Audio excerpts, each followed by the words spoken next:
then we recognize goodwill. So if we're paying more than what the assets are worth, then we're gonna record an asset of goodwill on the balance sheet. Goodwill is an intangible asset. It is not amortized. It's tested for impairment at least annually, or if circumstances arise that we would think that it would be maybe have been impaired. Next, if you pay less than what the fair value of the net identifiable assets are, then we recognize a gain on the acquisition of the business, which once again is the bargain purchase that we just talked about on the previous slide. All acquisition costs are expense. So anything like related to the acquisition, like attorney fees and stuff of that sort, is all going to be just expensed in the period in which the consolidation occurs. So that's going to hit your P&L or your income statement. You're going to expense all acquisition costs immediately in the period in which they're incurred.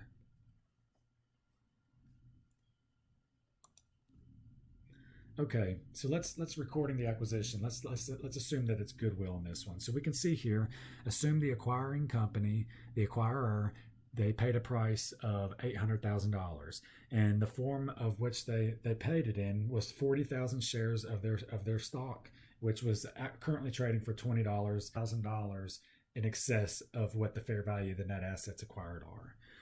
So right here, you can see here, these are the same numbers that we just looked at, I believe, from the previous slide. But anyways, don't even worry if they don't line up. Pretty much to record the purchase of the net assets, we assume the assets and the liabilities, right?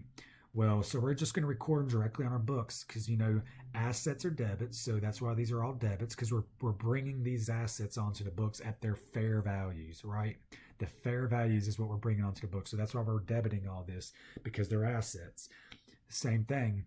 The liabilities, we have to assume all these, and the equities. We know liabilities and equities are original credits. That's why we're crediting everything here.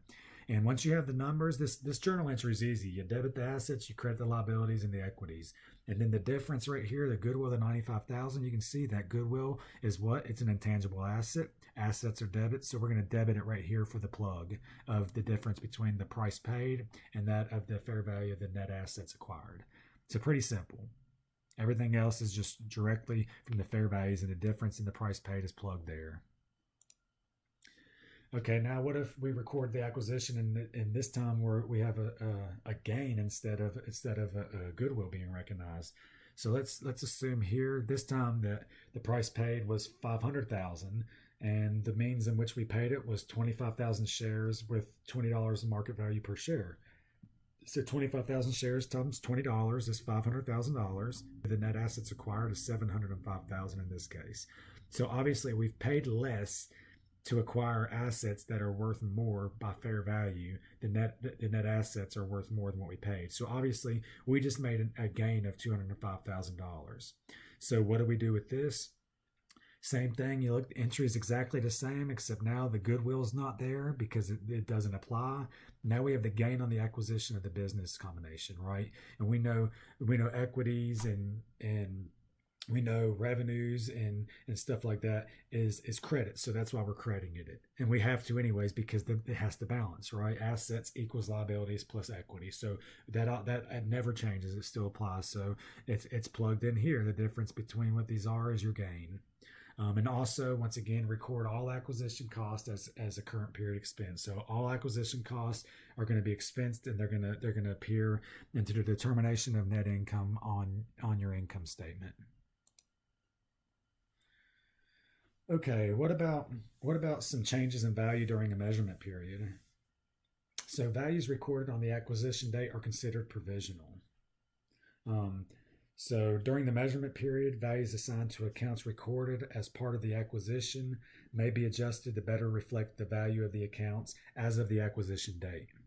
So in some cases, it is actually possible that the new assets and liabilities that existed on the acquisition date may become known during the measurement period. They must also be recorded as part of the adjustment. The changes in value caused by events that occur after the acquisition date are not part of this adjustment.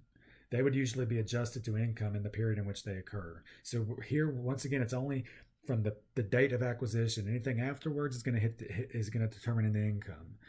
if it happened from that date of the acquisition or prior to from that date, then it's going to be adjusted within the accounts on your balance sheet. So if it's after something that happens during the measurement period but it was reflective, it was something that occurred after the acquisition date, then it's reflected of income. If it's reflective from the date of acquisition, then it's reflected in the accounts.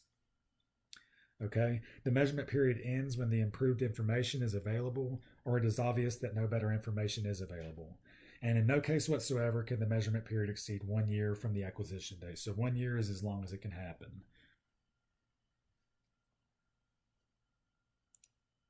Okay, adjust assets and liabilities to revised value as of acquisition date.